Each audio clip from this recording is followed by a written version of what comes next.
umuman ishga yurishmayapti. Bu dunyoda Alloh insonga bergan ikki ne'mat bor. Birinchisi iymon, ikkinchisi esa sog'likdir. Hayotingdan nolishdan oldin 7 munchaling sog'ligini esla. Qara, sog'ligi yo'q insonlar seni hayotingda bir kun bo'lsa ham yashashni xohlashadi. Seni sog'liging bemorning orzusidir. Alloh bergan sog'liging bor birodar, noshukrlik qilib qo'yma.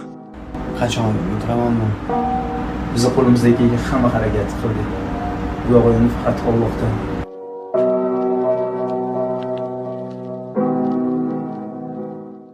Alloh taolo bandalariga shu qadar ko'p ne'matlar berganki, ularni sanab tugatib bo'lmaydi. Bu haqda Alloh taolo Qur'oni Karimda bunday deb marhamat qilgan. Agar Allohning ne'matlarini sanasangizlar, sanog'iga yeta olmaysizlar. Albatta, Alloh o'ta mag'firatli va rahimli zotdir.